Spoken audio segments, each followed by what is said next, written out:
Welcome back from lunch. So my name's Chris Atkinson, and I'm just going to give you a quick word from your sponsors for this session. This is called Unlocking 40 PJs for New South Wales. So Jemena is, for those of you who don't know who they are, they're a large infrastructure, gas and electricity owner and operator. So we have pipelines in New South Wales. We have our distribution system that serves 1.5 million customers. We've also got our electricity network down in Victoria, which serves 360,000 customers as well. So we are a large player in this space. So far, Jemena has committed to reducing its scope 1 and 2 emissions net zero by 2050. So I guess that's pretty mainstream, but we're also working on the big one, which is the scope 3, working with customers to help them reduce their scope 3 as well. And that's a large part of where Jemena has played its role in the last few years. And we're going to have Brent talk to us today around Malabar in particular, but there's also the Western Green Gas Hydrogen Hub, which is out operating out in Sydney, Western Sydney. Jemena is also sorry, I think what I'll do is I'm just going to leave it there. Happy to sort of answer any more questions around that, but we are definitely intending to increase the amount of renewable gas in the energy infrastructure network. So this is where I see Australia actually having a natural competitive advantage, is that we've got an existing network already in place. Europe have also been using their gas network, so the biomethane injection. In France, it's already up around 15 PJ, and in Germany, 30 PJ. So they've got 1,322 plants as of April this year producing biomethane, most of which is being injected into their grid. So, you know, they're obviously got their aspirational targets for 35 BCM, which is going to be by 2035. That's about 1,260 PJs. We're still away from that, 40 PJs. It's a good start, and that's what we're here as Jemena, is to encourage that injection into the network. With that, I'll hand it over to Scott.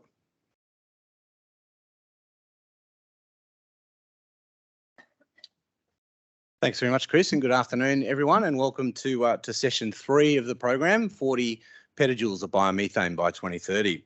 I've made some notes hastily as I've been thrown into the chair role, but the first thought I had was that the first rule of change management in any sector, in any endeavour, is to think about what are the assets and the opportunities that I can leverage that we already have that will help us on our future journey, and that's a good context, I think, for this particular segment. But 40 petajoules in New South Wales, to put that into perspective, is roughly 70% of industrial usage, okay, and last count in 2022. So there's lots of, there's a delta there of that 30%. There's lots of low temperature heat that can be taken out through electrification and heat pumps, and there's some good technology that's coming into the market. So we're talking about a material quantity of the overall state of New South Wales, to put that into perspective in industrial demand. Equally, of course, there's this growing opportunity, and we're seeing it all around the world, of P2X and the opportunity to shift gas to liquids using technology that's mature and been around for many, many decades now. So moving to SAF, to biomethanol, as there's demand for liquid fuels and renewable diesel as well. We know that there's ample material, organic material available, and there's a range of different feedstocks, and we'll hear more about that today from the group, given that there is a fairly broad spectrum of programs and projects under development. But the key point to make, and I'm sure I don't want to speak for Jim, but I know he thinks strongly about this, that transporting and storing gas in a pipeline is a very cost-efficient way to move and store energy. And it's a missed opportunity in the dialogue around renewable energy at the moment. So it's very, very important. What he would say, I think, also is there's a rising opportunity for gas power generation powered by renewable gas. So biomethane in particular enables us to shift into gas power generation and firm up those asynchronous renewables. And of course, the New South Wales government, the prior government, did a lot of work in establishing renewable energy zones, and that will become increasingly important moving forward. But look, there's a lot of other things that I could say, but if we're to backcast from 2030, when we've got our 40 PJs flowing through the networks. Let's hope that this is where we are. We're standing here in 2030. What were the things that we did today, and as we followed that journey to actually get to that full capacity in the network? Firstly, we need to have greater awareness and acceptance of the scale and legitimacy of biomethane in Australia at a very high level. So it's a legitimate and scalable platform, as we've just heard. There's a lot of it already flowing in networks in other parts of the world, including many of our OECD counterparts. We need a more holistic embrace of all renewable gases. So an acceptance that biomethane has a role to play, along with potentially hydrogen in the market. We need to streamline the connections process to enable projects to actually get into the network, and there's a lot of work going on behind the scenes to actually enable that to happen at the moment. But moving on and leveraging Jemena's great work in Malabar is really, really important, and doing that to facilitate utility scale projects. We need to understand more about the critical role that digestate and the circular economy can play, and the advantages of this kind of platform in actually capturing and recycling nutrients, minerals, and even carbon in the broader agricultural system. I'm going to put my own plug here because I'm an ag residue guy. If we followed the European example, we would ban crop stubble burn off. And what that would do to deliver a whole new raft of available feedstock into the market would be quite profound. Finally, the last point I'll make before I introduce the speakers is that 40 petajoules represents somewhere in the order of $3.5 to $5 billion of CapEx. So to bring these projects to market, what we would have seen by 2030 is a mobilisation of a considerable amount of development capital, probably $200 to $250 million that's required to unlock these projects and get them to the market. We hear a lot about the capacity of project financiers in the market, infrastructure funds, etc., that are keen on these projects. There's no doubt there's an appetite for them, but these projects don't jump out of the ether. So there's a lot of work that we would have done to succeed and to get to 40 petajoules to mobilise that development capital in the market. But without further ado, I'll introduce the speakers. Unfortunately, as I said, we don't have Jim today, but Dr. Melita Jazbec RACE for 2030 will give us her presentation about converting organic waste in Sydney. We've got Manuel from New South Wales Government. He's going to talk about the GreenPower scheme, so big plug for Manuel. Brent from Jemena is going to give us a case study and a bit more information about the Malabar project. We've got Dylan from Clean Cowra, who will come and speak to us as well. You'll have to hear from me about the Riverina Bioenergy project that we're developing in Western New South Wales. And finally, Hamish from Delorean, who's going to talk to us also about industrial scale behind the meter projects and opportunities. So thank you for your attention. Melita, please take it away.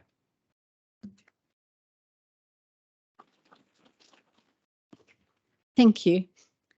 This project, I'm going to go quite narrow down compared to what's been spoken today so far. And we are going to focus into urban areas as opposed to the rural areas. So this project has been sponsored by RACE for 2030. Tracy is going to tell you a little bit more about what this is, the program. But the other financial sponsors were Sydney Water, the New South Wales Government, and New South Wales EPA.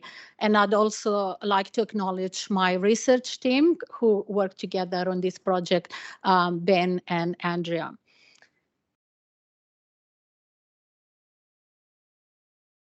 Okay, so co-digestion, what is it and why would you do it? So that co-digestion basically means that you are bringing two different feedstocks or more, multiple feedstocks together in the same anaerobic digester. There are advantages of doing so. A lot of research has shown that you can enhance the bioenergy generation by combining the feedstocks. And another obvious advantage is that you can utilize existing infrastructure and location, which in urban settings is quite valuable. There are, however, some challenges, and you would have heard about those in terms of limitations in availability, how reliable is the feedstock, contamination, potential contamination, bringing together multiple streams. And there are normally required additional pre-processing steps.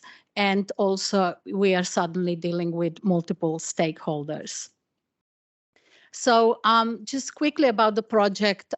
So it focuses, as I said, in an urban area in Sydney. So specifically 3 wastewater treatment plants, Riverson, St. Mary's and Malabar, and the adjacent local government areas around those.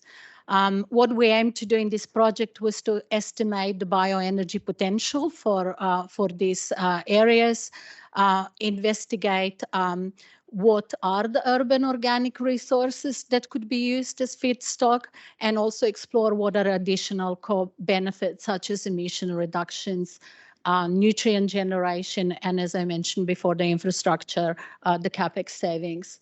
We have developed as the, part of this project an analytical and mapping framework that can be applied to other projects in other jurisdictions. And also we've conducted a preliminary mapping of the stakeholders. So there is a benefit. This project brings together 3 different sectors: the waste sector, the water, and the energy sector. All of them aim to achieve net zero emissions by 2050. But specifically for each of them, for waste sector, this provides an opportunity to divert the organic waste that is currently going to landfills. It also provides an opportunity to still capture the nutrients for soil, and also potentially to manage organics much closer to where they are generated. For water sector, it gives an opportunity to generate more energy and become energy self-sufficient, but also the ambition to become perhaps a biorefinery or circular economy hub. And from energy point of view, this provides an opportunity to use biogas as a renewable energy source, and its ability that can be stored and dispatched at the time of need, and also can be used, as it's been already mentioned, as a replacement of natural gas, or to generate electricity, or purified to be used as a transport fuel. So what are the potential feedstocks that you find across the 3 sectors in the urban areas? So we have the residential, commercial, and industrial and institutional sectors that these streams occur. And as you can see from the pictures, it goes from food waste and garden organics that everyone is familiar with, but also fats, oil, and greases, pet waste or trade waste. The ones in blue were considered in this project, and the also only residential and commercial and industrial, not institutional. Now, what currently happens to organic waste? So this is from the last National Waste Report. As you can see, about 50% finishes in landfill. And only, like most that is recycled, goes through the composting facilities, and only about 5% is processed through anaerobic digestion, which is more than double what that it was in the previous waste report. So there is clearly a huge opportunity to capture a lot of organic waste that is currently going to landfill. Now, where does it occur if we look along the supply chain? So you can see about half occurs of the food waste at the consumption stage. And also the other thing that you can see from here is that the top, from the beginning, from the primary and manufacturing, most of the food waste is captured and processed. However, that's not the case for at the consumption stage, where more than 70% goes to landfill. And if you look specifically into more detail, you can see that from institutions, pretty much all goes to landfill, and from hospitality as well as from household, majority goes there as well. So there are huge opportunities for that. Now, what we've done, this is for we have in the western side, we have Blacktown and Penrith, and on the eastern side we have Bayside and Randwick. So it's 2 different kind of sides of Sydney with different distribution in terms of where the population lives. In the west, majority population lives in single unit dwellings, while in the east, majority is in apartments. And that is pretty much mimic and representative if you look where the waste is generated. So these graphs, like the bar graphs, show the food waste and garden organics and the distribution between where people live. And what we've aimed to do as well is to map on the map where they do occur. And the reason these maps are there, apart from being really beautiful to show where they are, is also to highlight that if you specifically, when we have the majority of population living in apartments, that the food waste is not generated in the higher concentrations, not where the garden organics are, which brings us back to the point to rethink how should we be collecting our organic waste for the best opportunity for processing it further, but perhaps also to think what is more economically feasible. For the residential, it was really hard to find the data. Was really easy to find the data, so it's not difficult. However, that's not the case for non-residential, and anyone who lives in New South Wales knows that this is very fragmented, and pretty much individual businesses have individual contracts where their waste goes. So we needed to be a little bit clever and try to figure out what's going on and where could potentially be happening. And for that, we used bin trim program data, and we developed indicators. And what this is telling us is, so if you look at the graphs, you'll see on your left-hand side is the quantities of the food waste generated, which are represented as the green bars. And on the left-hand side is the number of businesses that are. They are distributed by the ANZI code. So basically it categorizes the type of the businesses, and we also have taken into account the size of the businesses by considering the number of employees. And what one of the things that you see immediately is that where we have the biggest number of businesses is not where we get the biggest amount of food waste generated. And that is actually happens in the H, which is the accommodation and food services category, which is not a surprise, is what you would expect, actually. And what we noticed, if we go back to that supply chain food waste distribution, you would see that what was seen there is that the food waste generated in hospitality, more than 50% of that goes to landfill. And what we notice here that accommodation and food services produce 40% of food waste, even though there is only 7% of businesses in that category. Similarly, we noticed the same for retail, where is the second largest sector producing food waste, also represented by only a small amount of businesses. Basically, what is this telling you is where are your concentration of food waste, where should you focus? We mapped the bioenergy potential from all this organic waste. So I'm going quite fast through the whole project that we went through because of the time limitation, but this is for both of the areas, and you can see the distribution, how much is contributing from each of the different streams into that by the bar chart, and the intensity of the color shows the amount of bioenergy potential. And you can probably quickly recognize the Sydney airport and the area around there, which is one of the darker areas where is your biggest potential, where is a lot of commercial waste generated. And also you might recognize some of the street areas where the restaurants in equally on the left-hand side. So we identified about 150 gigawatts of energy potential in this, just in these areas. And just to put it into context, in 2021, New South Wales bioenergy generation was 3,346 gigawatts. So that's quite significant considering the small area we looked at. We went further to try to identify the hotspots. And for the hotspots, we used the statistical method. But basically what these hotspots tell you, where would you go to collect this food waste, where would be the best represented. So, and this is my last slide. So just to, what were the benefits? What we identified that only these three, if we use only these three wastewater treatment plants with their latent capacity to accept the food waste that is available, we would meet 20% of the identified Sydney gap for 2030, which was identified in the New South Wales waste strategy. Also, this area could potentially generate 4% of the New South Wales-wide bioenergy generation.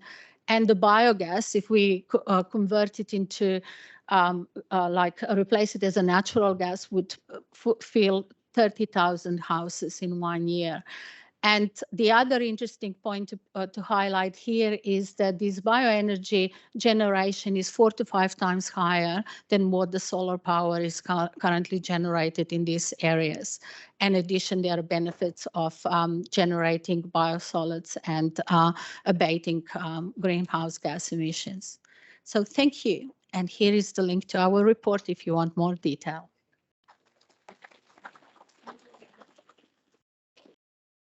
Wasn't sure if someone's going to introduce me again. Really great to see all that data. And I think also, Fabiano, that was fantastic this morning to hear a bit more about biomass availability and now in an urban context. Really great to see. While the slides bring up, and I want to first thank Bioenergy Australia for putting on this fantastic event and inviting me to be a speaker. Thanks to the team for the great organisation. I also want to acknowledge that we're meeting on Eora land of the Gadigal people and pay my respects to elders past, present, and also hope to recognise their ongoing custodianship of the land in the referendum later this year. My name is Manuel. I'm the Manager Clean Energy Programs in New South Wales Government in the Office of Energy and Climate Change. Our team is responsible for running the National GreenPower program nationally. So we are sitting in state government, but we're actually doing that on behalf of all the territories and states across the country, which is really exciting. I'm here to talk to you about a little piece that brings hopefully a lot of value to the supply chain for renewable gases and renewable fuels. So hopefully very relevant for all of you. Certification. And it's about building, this is what I need to do, right? If we start with a bit of an introduction about who we are and what we have been doing. GreenPower, as I mentioned, is a national scheme. It was started in New South Wales by New South Wales back in 1997, before all the others thought it was a good idea and they'd jump on the bandwagon. So we've been running it nationally since 1998. We've been doing a lot of electricity certification in that time. So we went from initially certifying 1 to 1.5 kilowatt solar systems, very tiny, to now having gigawatt scale wind farms and solar farms that are joining our program. A very big transition and very successful in the electricity space. And I think we want to really replicate that for other fuels. So our role as a certification scheme is to do the bottom things there, which is give consumers a choice to choose a sustainable product. That also means building awareness about the sustainable value of those products. So social license, building social license. And then also, obviously, the physical outputs of that work is reducing emissions and increasing renewable energy production in Australia. A lot of people ask me, how does that work and why are you doing that here? And where does all the data come from? And certification is really complicated. So the way we think about it is that we leave the data layer to other people, especially the federal government's clean energy regulator, operate online platforms that capture all the information from electricity generation plants, but also in future, it's probably going to be the gas networks that collect data about gas production, injection into gas networks, and we collect that information. And our role as a certification is to look at that data, to verify that it's sustainable production, and to give our certified tick to that production volume. At the moment, we're using the Renewable Electricity Certificate Registry from the Clean Energy Regulator for electricity. The federal government is developing a new guarantee of origin for hydrogen that will expand to electricity and other gases and fuels in future as well. So once that comes online, we will use that platform. But at the moment, and that's really important for this presentation here, is we want to enable a biomethane, biogas, hydrogen sector to get certified right now. So 2 weeks ago, we launched our renewable gas certification pilot, and that's what I'm here to talk about. And we set up our own certification system for that. So launched on 24th of August. We wanted to make sure that we can support this sector that we're talking about here today as early as possible. We wanted to enable customers to access renewable gas products to reduce their emissions, to support renewable gas production. And we mainly wanted to do that by unlocking that green premium.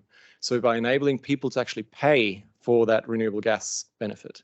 And that should help projects reach financial close earlier. Covered gases, at the moment, we're doing biomethane, biogas, and renewable hydrogen. But we're already looking to the future and what other fuels and gases we might look to certify in future. One of the earlier ones is renewable LPG, but we need a bit of market maturity and production volume in the country to say that it's worth certifying something. A little bit about the process, and I think this is very important for all the project developers in the room. We want to talk to you as early as possible. We want to make your project developers aware of what the sustainability requirements are, and I'll get to that in a minute, what they are, so that we can help you meet our requirements from the get-go. We then assess and accredit a facility. That facility gets registered with us. You get an account in our cool little online registry system. In that system, you can submit your data when you produce gas, and we verify that information before you get your certificates created, and then you can trade them, sell them, enter into contracts with corporates that have sustainability targets like Deloitte and others, so that they can show that they're supporting this renewable gas sector or renewable fuel sector and that they're leaders in this space. So over time, that will turn into an internationally recognized emissions reduction methods. It's very early stage, as you all know, for renewable gas in Australia. So there's a bit of work to be done in that space, but the system's running now and we can show that it works. Now, what are these renewable gas score criteria, and what do you need to do to be able to be certified? For GreenPower, it was quite an important thing that we build credibility by making those requirements strict and clear, but that we don't make them too hard so that project developers can actually still get these projects done, because we don't really have many yet. So what we said is it has to be renewable inputs, renewable feedstocks. That's very important, very clear. Any energy use, including the electricity use, has to be renewable electricity, a renewable energy. The emissions intensity of the produced gas has to be lower than the equivalent fossil fuel. It is possible to produce renewable gas with higher emissions than fossil gas, just FYI, was new to me. But responsible water use is very important in this country. There's a lot of questions about what that means, especially in hydrogen. If I have a hydrogen plant in central Australia, does that really make sense? Where's the water coming from and who am I taking it away from? And then there's other things like very important to do community consultation, make sure that there's support in the region for your projects. Now, what does that mean? What kind of projects do we expect to be certified? What do we have in the pipeline? It's really exciting. And I think that the turnout for this summit is really testament to how much growth we will see in the future in renewable gases and renewable fuels. We've got a long pipeline already of projects that are talking to us about getting certified, about producing multiple petajoules of gas, renewable gas that gets either injected into gas pipelines or used directly in the next few years. So very, very exciting. A lot of them in wastewater treatment. We've just heard about the potential in that space to also increase that with extra feedstock going into wastewater systems. A lot in organic waste. A lot of that is animal waste, but it can also be other agricultural stuff. And we've heard from Fabiano about that. So we're very excited about those kind of things. And really across the country. So everywhere from Tasmania up to northern Queensland, in the Northern Territory, there's potential for this everywhere because we live everywhere, our waste is everywhere, and there's also a lot of different sectors that we can pull the feedstock from. Now, just a reminder, what are we doing with those projects? We're really here to help you access that green premium for the renewable gas, and to show your customers that they can claim that ownership of the renewable part of your renewable gas production. Now, what does it look like for the customers that want to buy that? It looks a bit like we see it in electricity at the moment. We have renewable electricity that you can buy from your energy retailer. You tick the box and you get a GreenPower on your electricity bill. So we expect some of the products to be the same, that you buy gas from your retailer and you just add the certificates on top for your whole gas usage. But you can also buy certificates separately and say, look, I have my certificate contract with that supplier and I'm using my gas contract that I already have in place maybe. I don't want to change that. So there's options to do both. A really important thing for us, especially in this early phase of renewable gas sector development, is that we don't interfere with where electrification is the most economic approach of decarbonisation. So we do not allow any residential customers to participate in our certification. So it's purely for commercial and industrial customers. And we'll see how this sector develops. And as we know more about which sector can decarbonise in which ways, we will look at revisiting that in future. But for now, it's very important for our sector that we don't impact our reputation and that we make sure that we build that credibility for renewable gas products. At least for our certification, that's the case. And I'll close with, if I'll let me, with just a quick note on how to participate. As I mentioned before, we want to talk to project developers as early as possible. So please get in touch. There's an email address. I'll hand you my card in a minute if you come up to me. But we're really looking to talk to projects now. You can apply for certification right now. It's been running for a few weeks. We already have some committed projects that we will hopefully announce in the next few weeks and that have already started producing gas that will get certificates. So very excited to make that available to the commercial and other customers that want to decarbonise their fuel use with an eye to a net zero future. I'll leave it at that. Thank you very much.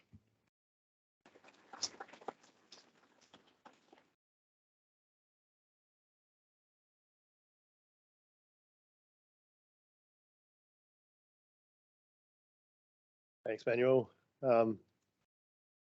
Really great piece of work that GreenPower's doing there. I think there was a big gap in the renewable gas certification, and I think you've done a great job stepping in there and the first step in helping the renewable gas industry develop. So well done.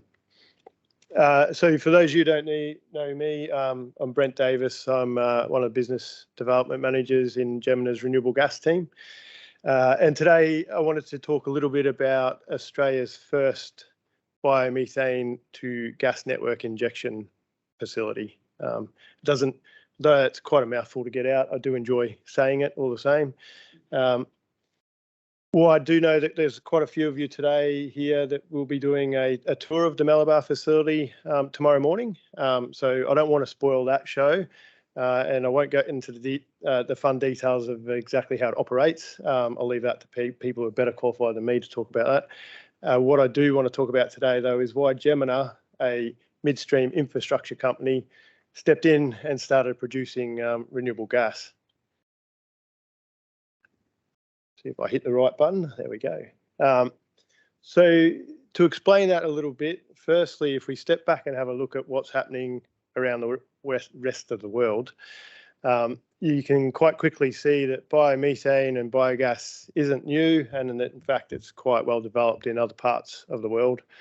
If we have a look at the UK, the UK has quite a high percentage of biogas facilities that are connected and injecting into the gas network. Around 80 biogas facilities currently injecting into the gas network in the UK, supported by a green gas scheme and certification scheme, very similar to what Manuel and his team have delivered now in Australia. Jumping across to Europe, Europe's really the home of biogas, I guess, while there's a lower percentage of facilities injecting into the network in Europe, there is still a huge number of biogas facilities there. 20,000 biogas plants operating across Europe, 10,000 in Germany alone. Denmark and Italy are two interesting countries to call out. Denmark has recently started to increase the amount of gas that it blends in its network, has now achieved over 20% biomethane in the network. And Italy is also just achieved over 10% injected into the gas network as well. Impressively, they've doubled that in the last 2 years, helped along by some, it really does, both of those countries demonstrate some small policy changes can really drive some big change in how we utilise our energy. I jump across to the US, and the US also has an impressive 2,300 biogas plants operating, with a particular focus utilising gas that's produced, already being produced at landfill sites. So you jump across, have a look at the world, and then we jump back home here to Australia, and it's probably a bit easy to feel a bit pessimistic about where we are in this industry. But we're not here to be pessimistic today. It's a beautiful day outside at Sydney, and we're here to be positive. And if we take a more positive view of what we have here, is what we do have is an awful lot of potential. We've got a lot of potential both in the production of biogas, but also the opportunity to take and learn from what has been developed in the rest of the world. We can learn our lessons from what's happening there and apply it here in Australia. And so this is starting to get to where Jemena, why did we start to step in, is because we started to see a missed opportunity here home in Australia. At the time, a couple of years ago, or actually probably a longer than a couple of years ago, because there was about 2 years that we lost in lockdowns and other COVID fun, we started to look at the opportunity in Australia. There was around, or a bit over 240 biogas plants operating in Australia. About 50% of the gas that was being produced was being flared, and there wasn't a single gas plant connected to a network or transition pipeline and injecting that in it to be used. And that brings us to why we decided to step in. And the opportunity that we've seen missed in this was really the utilisation of infrastructure that has already been invested in and is already a reliable system. If you look at the network that we have here in New South Wales, it's been invested and built up over the last 100 years. We've got over 1.5 million customers connected to the gas network. New South Wales has the most gas customers of any part of the country. 25,000 kilometres of gas pipelines. That's a lot of pipelines that you can stick gas into. There's a lot of storage space there. There's a lot of opportunity to store and transport the gas to those 1.5 million customers. And so what we've seen here was a missed opportunity to utilise gas that was being flared, energy that was being wasted, that could have otherwise been delivered to customers connected to the network to help them decarbonise their gas use. So we started on a journey to look at the opportunities of the gas that's being flared, and we started to have conversations with Sydney Water. Sydney Water, who have already come up in another presentation today, we're very keen to look at how they could partner with us to utilise the gas that they were already capturing. And their Malabar site was one of those 240 biogas plants that was already producing gas and flaring it. Not all of it.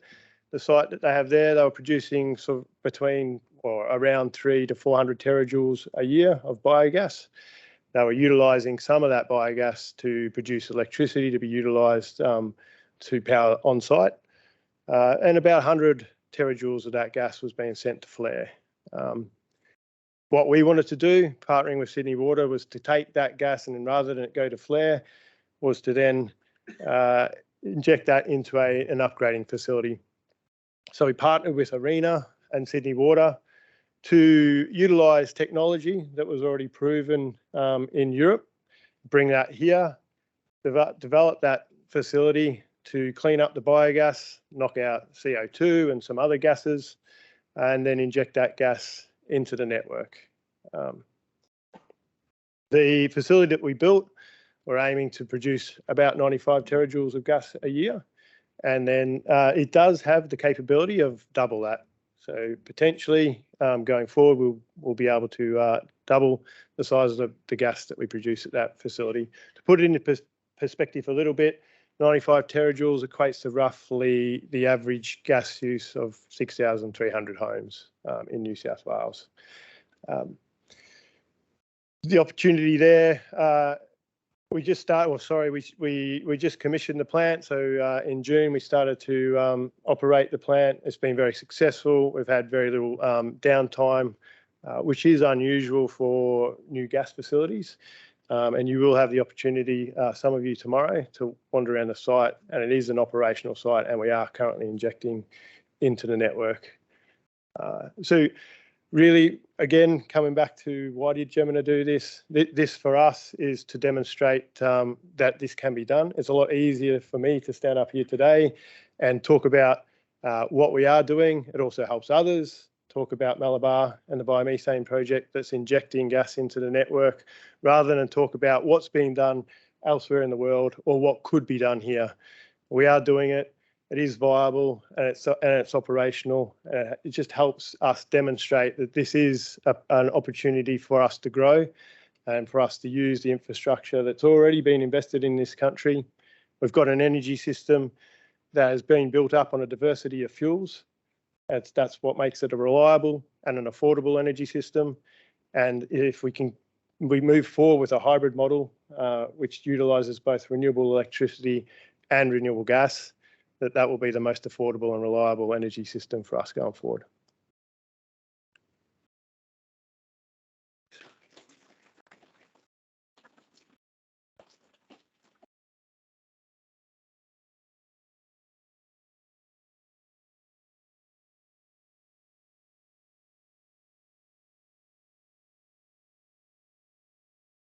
Hi everyone, my name is Dylan Gower, for those who don't know me. Been in the space a little while, so hopefully a couple of people know me. I'm going to talk to you about a regional perspective. Cowra is the project, Cowra being 300 kilometres on the other side of the Great Dividing Range. We've been working with local industries, business and community for quite some time, developing this project. We acknowledge that it is located on Wiradjuri country, one of the largest First Nations in New South Wales. The project's around supporting the transformation of regional New South Wales, in particular Cowra as a township. This synergistic project provides multiple solutions, both in the recovery of local regional biomass resource and also generating energy as an alternative to non-renewable gases, in addition to also leveraging the circular local economic outcomes that come about from a project like this. The advanced solution, using proven anaerobic co-digestion technology, provides a positive impacts for the energy, food and waste and fibre, and also water sectors. The captured renewable gas presents a pathway to decarbonise regional communities, including high-intensity industry emitters. These industries need to transform to reliable and sustainable sources of energy, and this provides certainty and reliability for those existing businesses and could also incentivise other manufacturing to relocate to those regions. Critical nutrients for sustainable agricultural production are also yielded through the process and add value to the food sector, particularly in controlled environmental horticulture. It is a model that can be scaled and replicated, and the deployment of these facilities has the potential to contribute to significant ESG outcomes. In addition to employment in the clean energy sectors, there's opportunity for significant emissions abatement from methane displacement. I won't dabble too much in terms of the, we've looked at a lot in terms of the volumes. Why I use this particular site as one of the early ones developed by Department of Primary, DPI at the time, and now Office of Clean Energy and Climate Change. But why I wanted to use this particular site is just demonstrate that in regional settings you have a very different focus in terms of the waste volumes coming into production. You can see in terms of the Central West, Murrumbidgee and the Murray on the right-hand side, there you can see that the volumes of actual local municipal waste are quite small. And so the key focus for us is around that agricultural residues and waste. Don't get too excited. That's a national figure, not a New South Wales figure. So just in terms of 7.6 was produced by the National Food Waste Strategy in terms of the amount of waste produced nationally and its contribution to greenhouse gas amounts. I guess what I wanted to key focus on is there's a lot of talk around the utilisation of FOGO and green waste, which represents probably the 33% at the bottom. But what we're keen to focus on is both the on-farm waste and also the waste in terms of actually getting the product to market. So in terms of what that represents is almost a 40% component of the food waste within the system. So quite significant in terms of that embodied energy, in terms of food production, but also significant in terms of those volumes and where they sit in terms of regional economies. Just to describe some of the benefits that projects like these bring about, I guess in terms of that improved resource recovery opportunities by providing an aggregated facility, there's certainly economies of scale that come about. And then also that ability to, as Melita alluded to, that co-digestion benefit in terms of that aggregation and bringing about optimization of the gas make through the co-digestion. Also the ability to utilize multiple streams also creates synergistic benefits between different waste streams so that you can actually increase the gas make as well.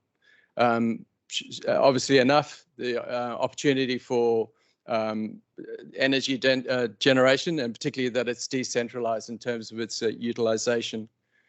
Key in terms of regional communities, significant employment outcomes across quite diverse sectors. And then I think the other ones in terms of the multiple outputs is really key in terms of, particularly for agricultural and regional settings, is around energy and nutrients and carbon that all contribute to local economies. Opportunity for the biomethane and also electrical generation through cogeneration are part of the two parts explored for the project. And obviously, without acknowledging that, these are significant in terms of transforming these communities and the industrial sectors to low carbon economies. As part of the early development of the project, we spent quite significant time doing a biomass resource audit. This particular slide looks at just a 5K buffer zone around the localized facility. What it did was explore the agricultural land uses for that particular site, being Cowra, and looked at where the available biomass resource was coming from. This was then extrapolated and across a further region up to about 50 kilometres from the centre of the facility. And from that, we utilised that as the biomass availability for the Cowra region. In terms of the particular project as it stands now, these are the sort of selected aggregation of those feedstocks in terms of input to production, roughly sitting about 105,000 tonnes of organic waste from diverse streams. So both agricultural production, but also commercial fats, oils and grease, and also some small volumes of municipal waste as well. Agricultural, obviously a key component, and in there's also some remedial crops were utilised as creating a baseline for the initial project development. Of that, we produce about 52 million cubic tonnes of biogas. So then the question is what do you do with that biogas, or how do you best utilise it? So really trying to optimise it for local demand to meet those requirements locally. So in terms of that, it's either regas or, as we refer to it, the renewable gas into the network. Then also in terms of how it could be utilised within an industrial precinct. And then alternatively, electrical generation in terms of reticulation through a local embedded network or microgrid.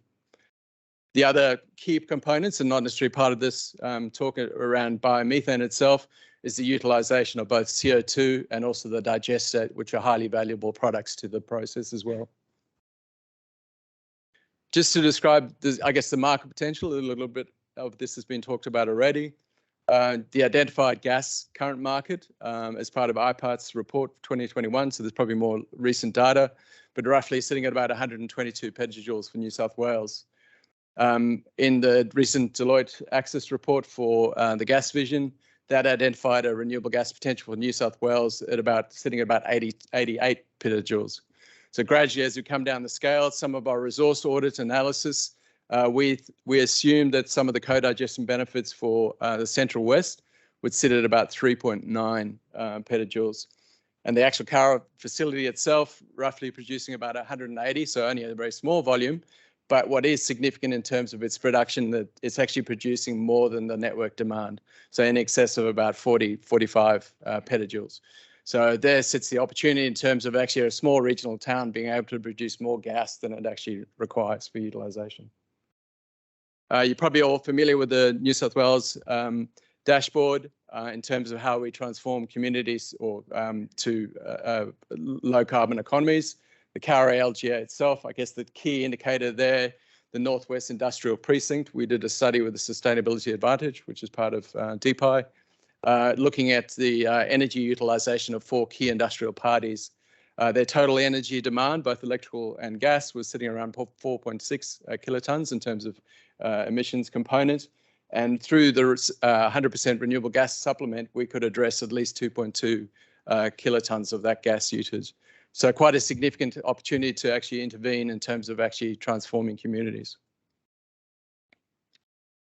Just some very broad figures. We're currently developing a detailed project plan and business plan that currently sits with the New South Wales government at the moment. Through that, we've attracted some key partners in terms of its delivery, both in the resource, technology, and also the distribution component. Obviously working very closely with Jemena in terms of what that means in terms of that distribution capacity. So as we said, local demand exceeding, local production exceeding demand, so really quite significant. And then really looking to how we optimize the delivery of that gas, whether it's through injection into the network or into actually where there's potential to reverse compression into the lateral. So quite a significant or unusual opportunity, but then also looking at other pipelines through virtual pipelines in terms of that industrial users.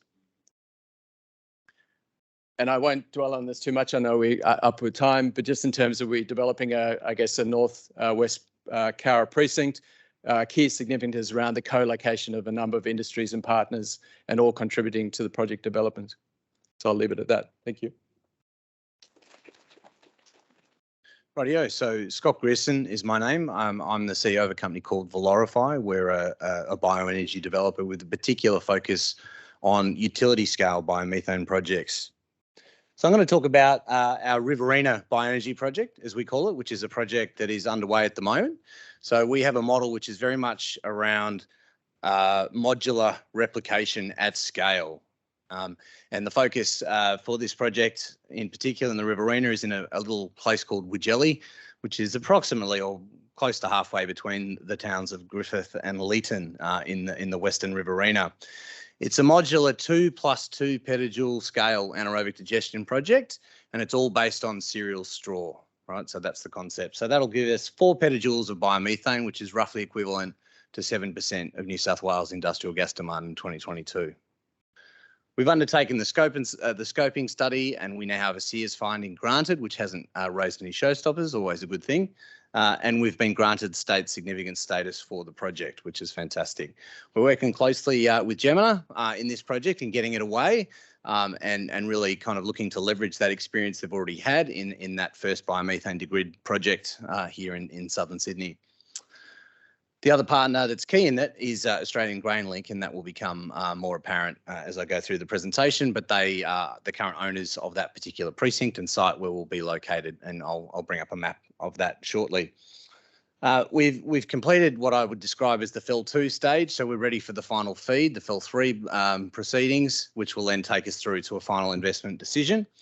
But there are some challenges around the final basis of design and actually understanding more about the digestate, particularly as it relates to the interest of different investors in the project, potentially. So the regional GDP impact, we've done some economic modelling locally. So this will have an $855 million regional GDP impact based on ID assessments.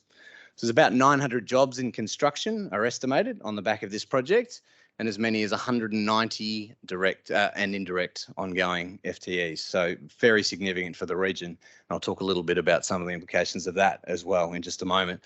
Obviously, this will be delivered under some sort of EPC or EPCM type arrangement with a major construction party. And we're talking to a number of them at the moment with appropriate process guarantees in place from the selected vendor.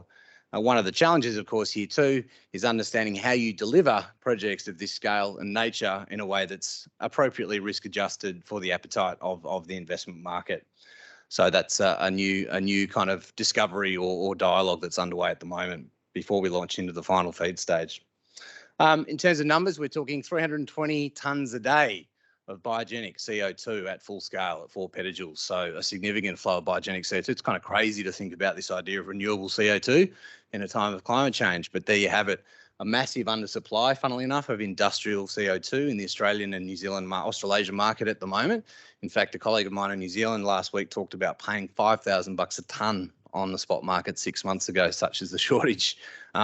It spiked to very briefly in New Zealand not that long ago. So I think that's a bit of an aberration, but certainly there's a lot of demand and very high pricing in the market, particularly for the liquid product. There could be, depending on the vendor pathway, as much as 290,000 tonnes of biological fertiliser that comes out the back end of this process. That's at sort of 15% inherent moisture. And there's that big opportunity that we've already heard from Dylan around circular reuse of water. So particularly looking to recapture and dehydrate, if you like, that digestate product to put it back into the reactor system, but also returning nutrients, minerals and carbon back to the soil. And for farmers that have up until quite recently been paying $1,300 a tonne for an organic fertiliser, that's a really attractive value proposition. So we'll look to inject this biomethane into the gas network, and I'll touch on that a little bit more in just a moment. But of course, there is that downstream opportunity as well to value add to that biogenic CO2. And increasingly, we're getting tapped by P2X developers globally that are really looking for those sources of concentrated CO2 to be able to deliver large-scale renewable fuel plants or e-fuel plants. So target products, renewable gas, pretty simple, biomethane number one, and then biogenic CO2, both of which are material to the business case, especially at the sort of prices I'm talking about and volumes for biogenic CO2. The high-grade biofertiliser products, and then energy certificates. So thanks again to Manuel and the team at GreenPower for really getting that off the ground. It's really quite a milestone achievement in the market, so thank you. And then for us, our business model is more of the same, just chunk it out, using the same base of material and the same scale, a similar design of projects. Value adds, as I talked about before, is when you can actually combine renewable hydrogen to produce a number of different downstream value-added products off that biogenic CO2 stream.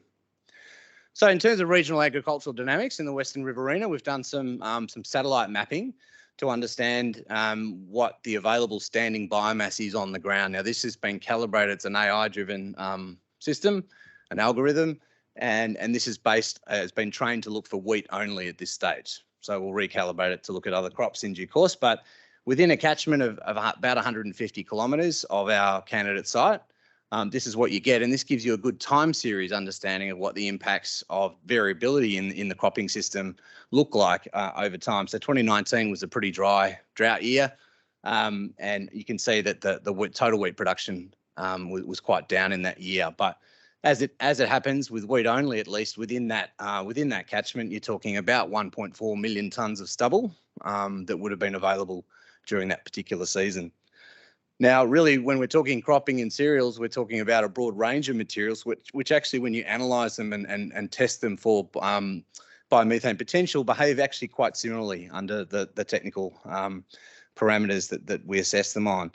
So we're looking at wheat, barley, oats, maize, canola. Canola is a bit of an outlier in terms of biochemistry, but it produces really good biogas. Rice, of course, is a crop in the Western Riverina, which is obviously not widespread across Australia, but certainly there is a lot of rice in different seasons there. It's much more water dependent. Funnily enough, there's a farmer that I spoke to quite recently who in the last drought in 2019 stopped producing rice and started selling water entitlements because it was worth more money to him. But there you go. He did suggest that we should start hedging and buying water entitlements as well. But there you go. Pea as well. Pea straw is an interesting one, and that behaves quite well too. But there are a lot of other food manufacturing businesses in the Western Riverina, some very large wineries, breweries, and manufacturing and food processing of different sorts. So there are other sources of organic waste that we could use to shandy with the main base of cereal straw, really just to improve the quality and the profile of the finished digestate product. But the key thing to mention is that the alternative fate of a lot of the excess stubble in the paddock is it gets combusted. Not all of it, of course. There are some farmers who doggedly insist on turning it back into the soil, and a lot of no-till farmers around as well that don't touch it. But certainly there's a lot of combustion that still goes on in the paddock because it's a relatively easy way to deal with a massive excess of biomass on the paddock. So here's the location. You can see Griffith there in the top left, and we're looking at a precinct which is down there in the southeast corner there, or the bottom right. Between the town of Leeton is just a little bit further to the southeast of that particular precinct. So it's what's called WR Connect, which is a large industrial distribution grain holding and storage facility. Funnily enough, the APA gas transmission pipeline goes right through the precinct. and it also has a rail siding that's just been funded by the New South Wales government. I'm not quite sure where that one sits right now, Sarah. I can see Sarah at the back there. But that was going to enable and streamline that shipping and movement of grain by rail as well. So that has a lot of inherent advantages. But it's very much built on the same concept that we just heard again from Dylan, which is that sort of eco-industrial park and the idea that we would set up there. But it's a master plan facility, and one of the interesting things about this particular precinct, and I'll just move on to the next slide, is its proximity to this particular gas lateral. I don't know how I can do the spike, but in the red, in that red section there, you can see the Junee lateral that then heads west to Griffith, and the town of Griffith itself and the existing distribution network serviced by Jemena has approximately 1 petajoule of demand. Correct, Brent? Yep. On that network across the board, mostly industrial customers at the larger end, but a small number of household customers as well. So as we move the project through its development stages, there is the opportunity to reverse flow at the Griffith City Gate. So the idea is to actually inject into the lower pressure distribution network to begin with, and then as we need to and increase volume, we will upgrade that City Gate to able reverse flow into the lateral, and then from thereafter into the main north-south pipeline. So it will increase the pressure in that pipeline in the lateral over time. So there'll be some upgrades that would be required to different tie-in points that you can see along the way. But one of the interesting things about this part of the world is that they have had to knock back investment inquiries from commercial industrial customers that want to establish in the area simply because they just don't have the pipeline capacity. So there's some really good opportunities to green that entire lateral and the whole LGA of Griffith. And that gets us to that first stage 2 petajoules kind of a volume. So opportunities for liquid fuels and GPG to support, for instance, the Southwest Renewable Energy Zone, which just lies to the southwest of that particular precinct. And working with Jemena is particularly important with a view to leveraging that regulated asset base to be able to actually help carry some of the costs of connection, because that's a big unknown in the Australian marketplace at the moment. Finally, just some challenges and opportunities. It's dryland cropping, so stubble burn-off does occur. For a lot of it is dryland cropping. There are irrigated districts within this particular region as well, which can deliver 2 crops a year, which is one of its advantages. But certainly there's stubble burn-off, and there's that opportunity to leverage that. A lot of farmers do like burn-off because of its weed and pest control capacity, so that is something that we have to negotiate with them. Moisture retention is also important, so farmers do like to leave material on the floor to actually help with moisture retention when it's particularly dry. And there are issues around soil structure, so we're addressing that through some R&D. To gestate, obviously, depending on the final vendor, the revenue dependency, particularly at that upper end of that volume that I described in the earlier slide, could be as much as 23% of the total revenue stack in the project. So biofertilizer and getting that volume away is pretty critical, and understanding how that will actually take place. We're gonna have to do some circular economy kind of R&D to understand a little bit more about the efficacy of that as it's applied to soil. Regulatory reform. I mentioned before price of water and selling entitlements, which is an interesting one. Obviously, when you're bringing that many jobs to a town like Griffith or Leeton, suddenly the council goes, uh-oh, this is great, but you're creating another big problem, which is housing. So there's a big housing issue we have to solve. Working with them, but there's a lot of engagement from both those two councils to actually bring people to the area. Obviously, seasonality, we've talked about that, and I've shown you over time what that time series looks like. So there's a lot of management of that variability in the supply chain that needs to be undertaken. I've already talked about P2X as one of the big opportunities in the area. I can't even spell stoichiometry, so I probably shouldn't say too much more about it. But what I will say is there is a really interesting pathway to commercialise hydrogen through synthetic natural gas as a pathway using that biogenic CO2 because of the molecular weight ratio 3:1 in a methane molecule. So that's an interesting opportunity. And finally, GPG, I think, will be a massive rising opportunity for renewable biomethane in the New South Wales market moving forward. There's a little bit here about us and where we're going and what our vision is as a business. I won't dwell on it because I'm over time. I've already had the 1 minute warning from Georgie. So, but if anybody wants to find out more, please about us and get in contact, then by all means, there's my details. And thanks for your attention. Thanks, Georgie. So my name is Hamish Jolly. I'm the Executive Chair of Delorean Corporation. What I want to do is step you through a journey that we're going through with Brickworks, who is Australia's largest brick and tile manufacturer. We're working together on an MOU culminating in the first of what should be a number of projects in a collaboration to co-locate anaerobic digestion plants with Brickworks manufacturing to create a backbone of infrastructure to take organic waste through the country, but also to deliver biomethane behind the meter to Brickworks. A little bit about Delorean Corporation.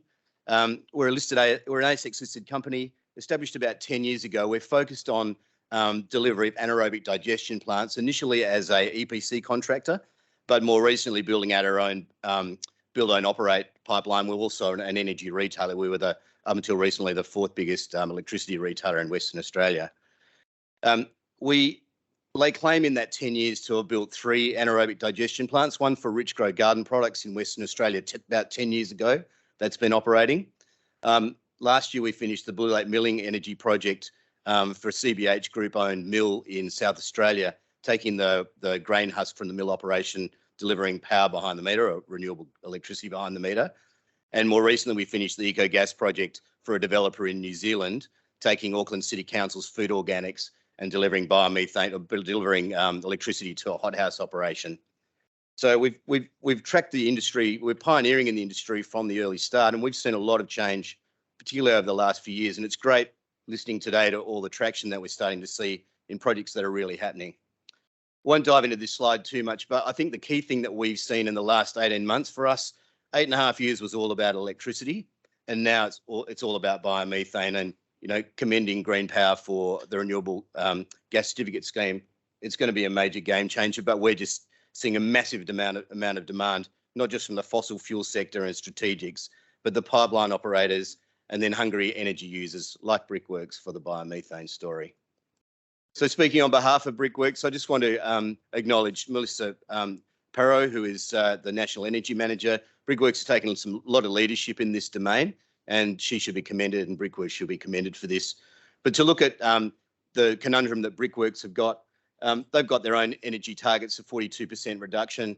They're a company that manufactures bricks and tiles, so large kilns, very hungry gas user, and very hard to decarbonise.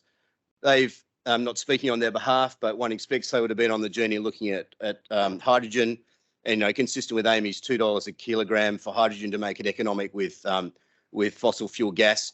Hydrogen currently out of the money. What do you turn to? Well, renewable gas for them is really the answer. And the idea of co-locating anaerobic digestion on site to deliver behind the meter and doing that economically consistent with the price of fossil fuel gas by subsidising with the revenue streams that come from gate fees from the merchant market. And that's the collaboration that we're working on. So we started out with an MOU around how we would engage. Fundamentally, that's us developing plants, building them and operating them with some kind of underlying co-ownership across all of the facilities, potentially in Australia, and then underpinned by a master service agreement to actually undertake the first project, which is in New South Wales. So if I was to step through this as a kind of a map of what we've done to date, the green ones are the projects delivered, which I've just explored. We've actually got a couple of projects of our own, which is shovel ready, the 2 purple ones, one in South Australia, which is delivering biomethane to the gas mains. It'll be hopefully the second one behind Jemena's project and has been pre-approved by GreenPower, and another project in Victoria as well that's our own that we're looking for funding for currently at the moment. But the Brickworks operations are the yellow ones, and the first one that we're working on now actively is Horsley Park. And this is the first time we're, as an ASX listed company, but also from Brickworks' perspective in a development program, has spoken about this project in any detail. So I'll be able to run through a little bit of information about it. So at its core, the project's co-located with Austral Bricks, about 40 kilometres from Sydney in the Horsley Park precinct. It'll take about 150,000 tonnes per annum of organics from the commercial and industrial market. So our experience is that that market's much easier to tap. That's based next to the Eastern Creek recycling facility. The municipal feedstock supply from the Sydney metropolitan area gives us what we need in multiples to give us confidence to progress the plant.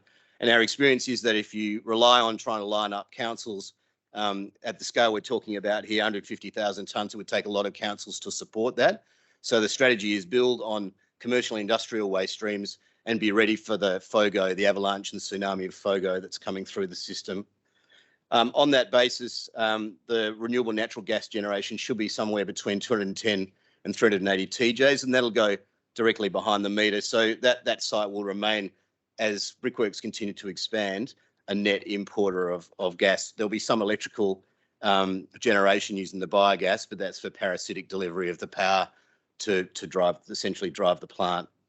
About 80% of what goes in comes back out in general terms as a digestate, the biofertilizer we've discussed today, which Scott's spoken about. And we've got pathways for that, but increasingly we need to see more reform around using biofertilizer spread to land. So we'll do some recycling of water, which will actually go back into Brickworks' brick operation because they're a user of water as well. And then the balance will go to compost or to land under various pathways. I think everyone's familiar with the anaerobic digestion process, but I guess probably importantly here, we are looking to recycle the digestate and produce a Class B wastewater, which we can use for a range of purposes, and that's similar with our other projects as well. So the project objectives, I mean, there's the delivery of the carbon benefit, but for Brickworks, there are a range of other benefits as well. You know, there's the employment generation opportunity, and it gives them the capacity to basically go to scale with that plant at that site, and also underpin their existing compliance and so forth, as well as generating jobs. And more widely, this is a focus for Brickworks around their Build for Living strategy towards 2025. But they've got their own tick box of sustainability targets that they're trying to achieve. And I guess critically, it's not just around carbon, but the reuse of water, rehabilitation of land using the byproducts that come from the process, and the circular economy opportunities that exist as well. So similar to the project that Scott just articulated, we've received significant state development status for this project, which requires us to go through that SEERS process. It would be fair to say, having delivered or got approvals for plants in just about each state now, that the bar is high in New South Wales relative to other states, which is, I think, commendable on the one hand, but it does create a lot of work and overhead in the development side of the business. We'll spend some millions on the development of this project, where that can be somewhat lower in other states where there isn't quite the same level of rigour or diversity in the engagement that you need to do. So you can see there, we had to put together, I think, 22 consultants' reports to support this to meet the requirement, and we're working our way through that now. So the current status is we went through the feasibility process of during last year.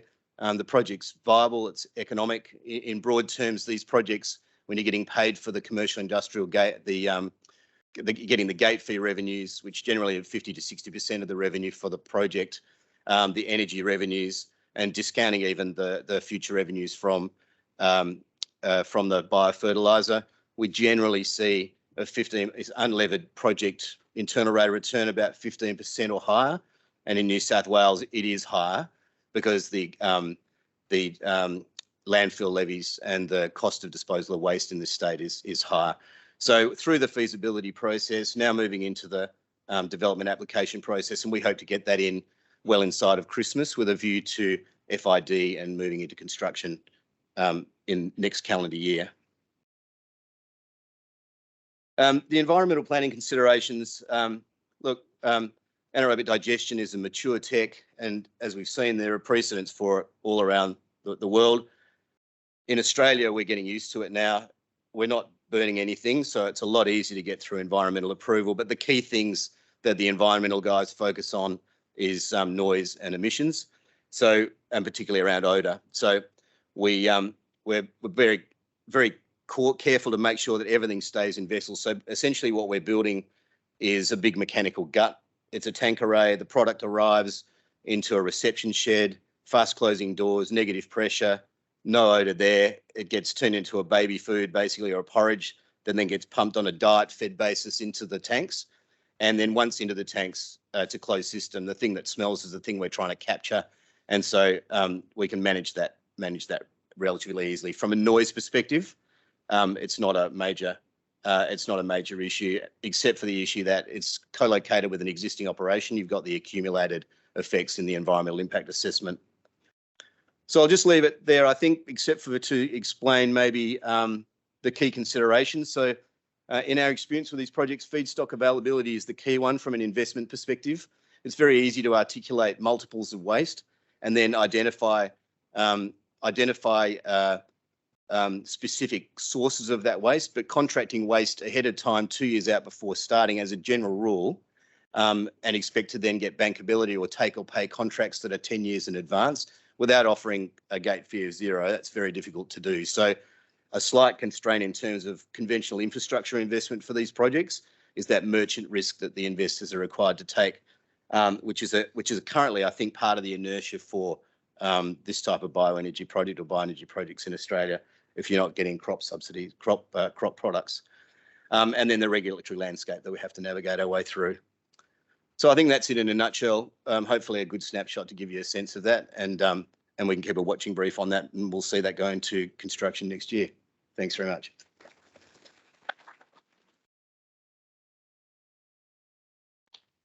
Rightio, if I can invite our speakers perhaps to take a chair up the front here, and we'll take some questions. Adele, do you want me here or do you want me there? I can stay here. I'm happy to stand. How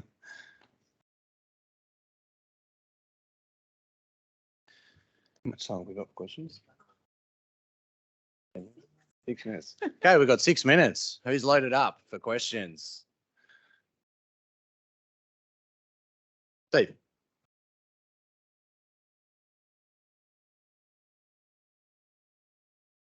Hi, Steve Rogers, Licella. Just a question to you, Hamish. In terms of the digestate and its application, we heard from Dylan talking about it can be used on farmland. But what is the situation now?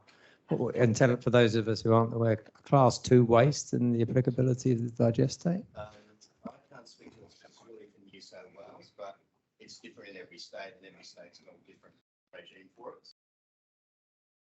So for Victoria, there's a paper out. For Victoria, they've currently got a paper out to basically shift it from being that type of waste product so that it is usable. My understanding is that it's viable here in New South Wales, but I just can't speak to the specifics on it. Through a Bioenergy Australia initiative, there's actually a workshop being convened with the government tomorrow, and part of that discussion will be around AD's contribution to digestate utilisation. So it's an opening discussion, certainly in New South Wales, but certainly it's classified as a waste. Yeah. Next question, down the front there. Thank you.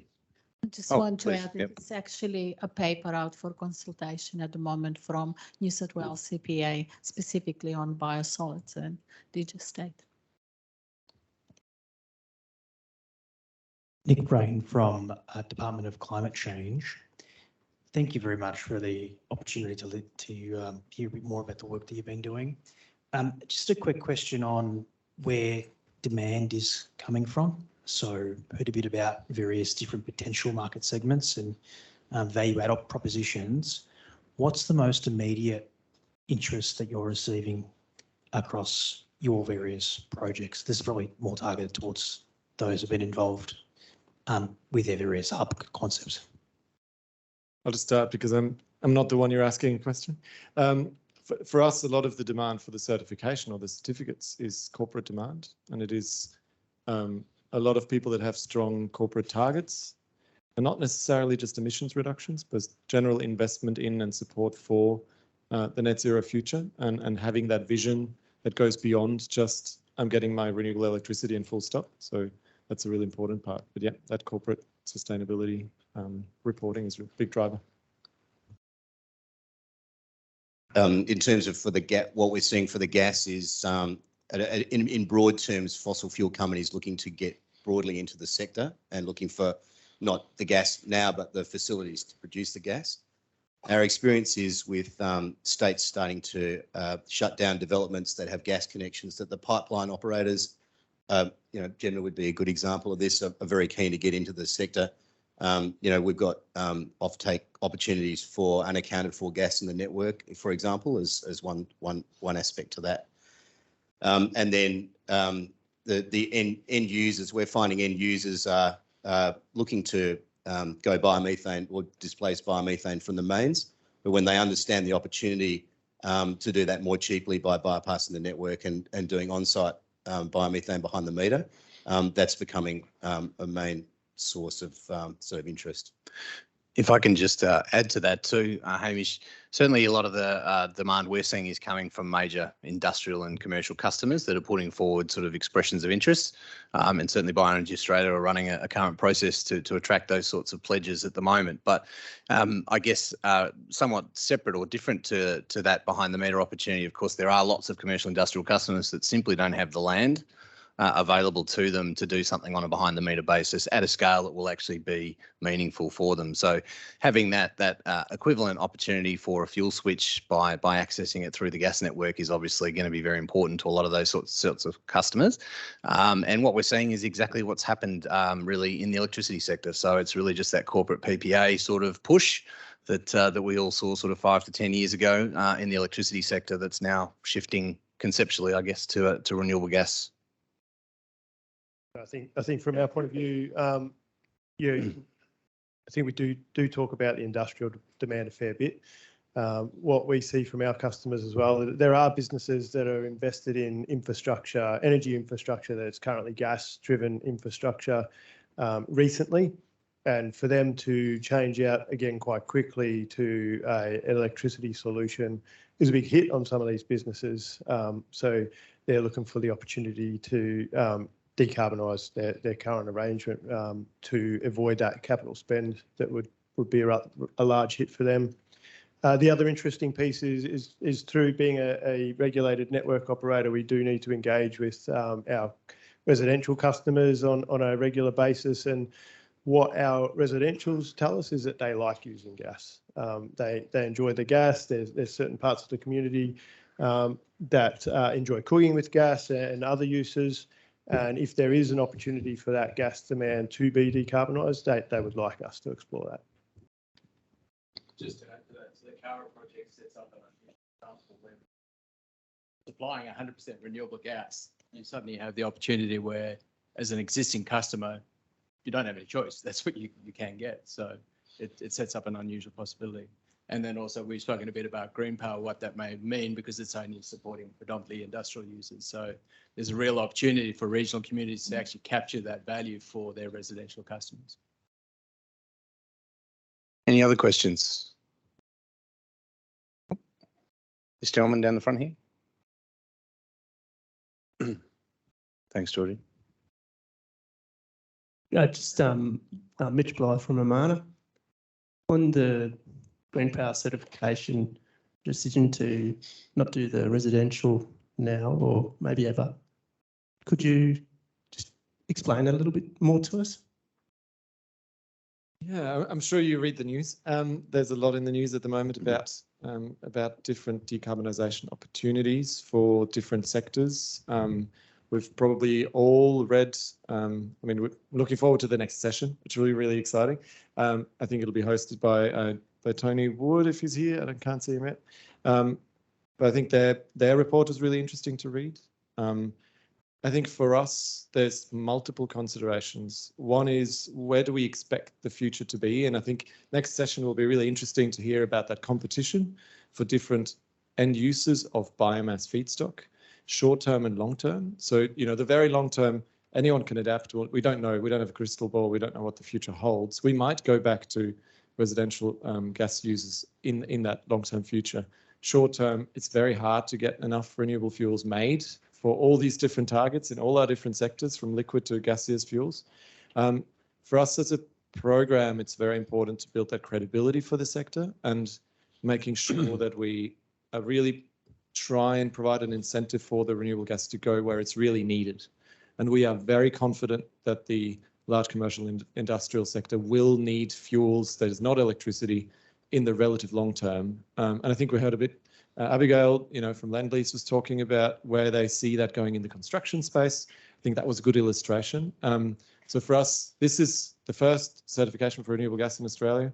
It will evolve, but it's very important that we try and do something that builds social license and builds community understanding of what it is, and reduce the risk of exposure to in other areas.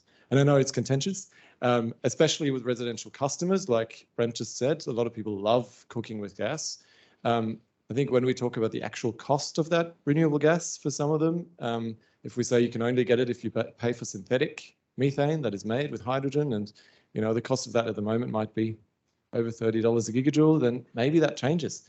People don't have that understanding yet, so we'll see how it develops. But for us, it's really important to support that development of community license understanding, and also try and drive it going where it's needed without any question. Yeah.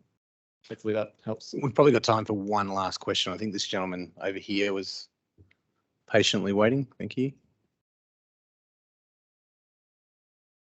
Moving over from Senator, my question is about cost of production. So if you can comment on what is the cost of production of biogas, how it relates to scale, and how it translates to the premium price that you expect your customers to pay for the biogas. Thank you. Yeah, the cost of production in the context of anaerobic digestion, where you're taking commercial industrial waste, is kind of odd, because a lot of the revenue actually comes from the gate fee, not related anything to do with just putting the infrastructure in and getting the gas out. So there's an argument to say that the gas is free, because you could probably make the economics of the plant stack up on the capex just on the, if you didn't have a high expectation for yield, just on the gate fee. So once you start to balance that out and calibrate that, it is essentially economic, delivered behind the meter, and as a wholesale gas going into the mains. It's competitive with fossil fuel gas at its current wholesale price. You may have a view on that, Brent, do you? Yeah. I think the other component is the makeup of the substrate. So some volumes, particularly in our instance, are high volumes of water. So your nutrient or the solids value is very small, so high processing cost. But once it's aggregated, it has other flow-on benefits. So it's difficult to put a specific figure on it depending on what you're utilising. That said, though, there has been price signals for a premium above wholesale gas for the green gas, even before the certificate scheme. So commercial contracts have been struck at a higher price than wholesale prices already for the renewable gas going to mains. And it'll be interesting to see how that ties in with the certificate scheme when it comes in, and how that sort of calibrates itself and settles. The interesting thing too, I might add, is if, fantastic, we've got the GreenPower scheme going, and as Manuel mentioned before, we're moving to a possible federal GO scheme, and there has been talk about making that an international tradable miscible instrument, right? So what that does to the value of the abatement credits will be a really interesting thing to watch. What we don't want to have happen, obviously, is a flight of certificates offshore to people that are willing to pay more, because then Australian industry won't be decarbonised at all, which is an interesting risk. So I don't know if you've got any comments on that, Manuel, about your understanding of how that will be, that risk will be mitigated. Yeah, you respond to the question first, Brent. Well, yeah, I mean, I was just going to say, I mean, we've probably already touched on it, each of you, but that really from our perspective as a network operator, what we see is that the gas, renewable gas being produced is competitive with fossil fuel gas or natural gas at the moment, and that